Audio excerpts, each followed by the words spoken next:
What's up, Photoshop, On1, Affinity, anybody that uses layers, whoever you are, I got a tutorial for you.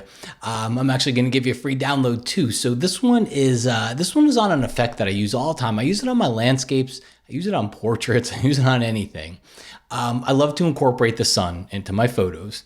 Sometimes things just don't always work out when you're out shooting. So I've got no problem making some of that happen on the computer here. So what I'm going to do is I'm going to share a tutorial with you. I'm going to do it in Photoshop, and then if you watch till the end, I'll do it in On1 and Affinity as well, because the concepts are pretty much the same.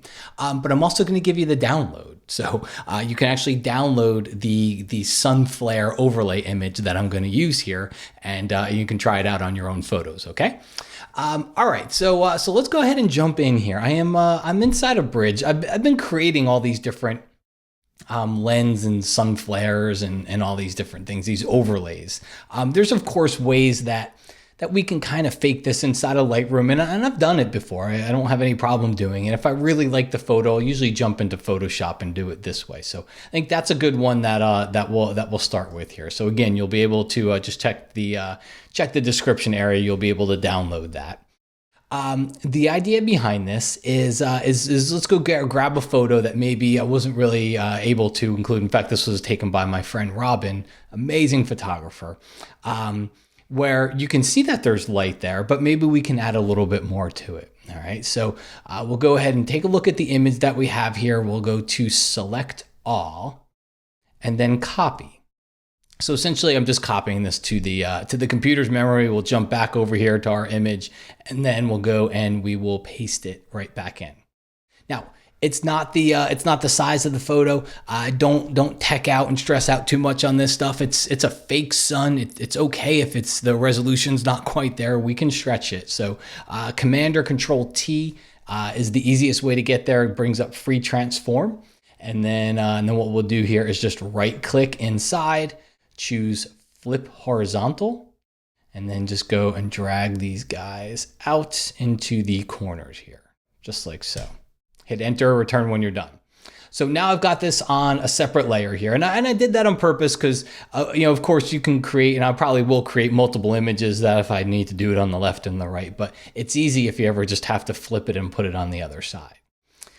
So now I've got the image on a blank layer here. My problem is I've got the lighting effect, but what I need to do is I need to get rid of the black. And luckily we have a blend mode that will do just that. If you go over here to your blend modes, just go here and select screen, and screen will always drop out black. So it'll leave everything else and it'll drop out the black in the photo. Now, the only thing that I kind of see when I look at this is the light is kind of white. It doesn't have any color to it. So, and the photo's got a very warm feeling to it. So we want to add a little bit of color to this. Easy way to do that is to go into hue saturation. So just press Command or Control U. That'll open up your hue saturation dialog box here. Now, if I just change the color, you can see it's not necessarily going to give us the full effect that what we want. The easiest way to do this is just click on Colorize. If you click on Colorize, now I can drag this hue over whatever color that I want to make it here. So I'm going to kind of make it an orangey, yellowish type of a color there. We can increase the saturation just depending on the look and the intensity that you're going for.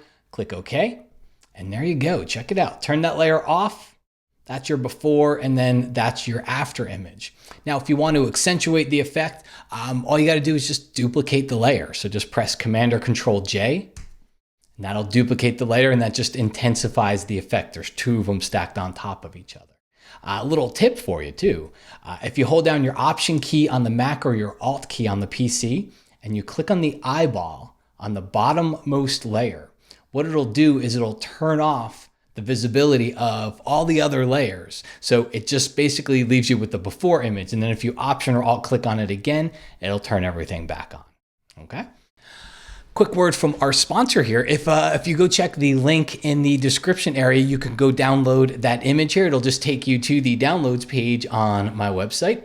It's free to download. You don't have to put in your email address, but there is a sign up there. If you like this kind of stuff, I don't share it with anybody else or anything like that, but it's just a good way to stay up to date because we send out email updates whenever I post new stuff and presets and videos and all this stuff. So if you do like this stuff, that's probably the best way to keep up. Okay. back to our tutorial. All right, let's look into example number 2. So a little bit, we've got a vertical photo. So let's go ahead. I'm just going to paste our image in. Again, go to free transform, Command or Control T.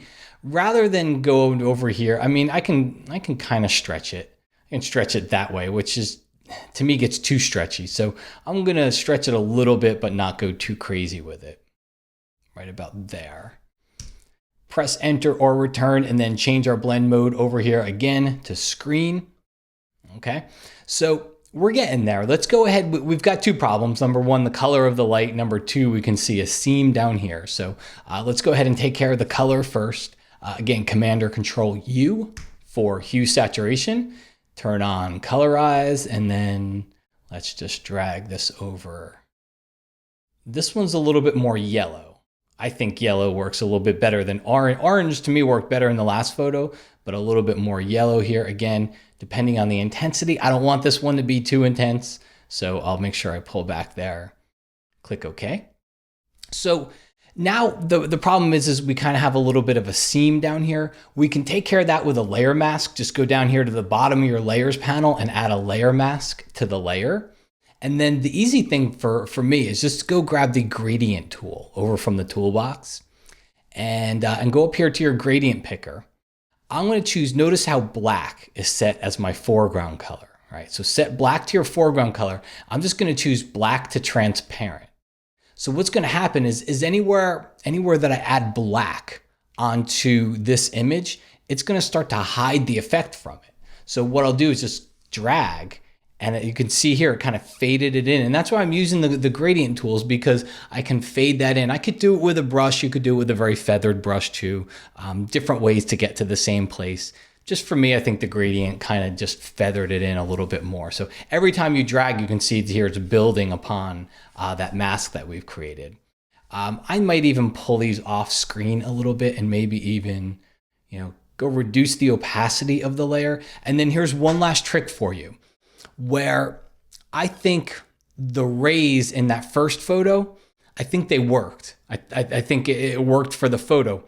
I don't think those beams of light work for this photo. So what we can do here is let's go click on that layer thumbnail. We can go to the filter menu, go down here to blur. I'm going to go to Gaussian blur. And what I can do is just blur it. All right, so I can just kind of, soften those rays a little bit so they don't look, in this photo, I think they kind of looked fake. So I can just soften that a little bit, and now it just looks like some sun and some flare kind of peeking through those trees over there. It just gives it a softer look.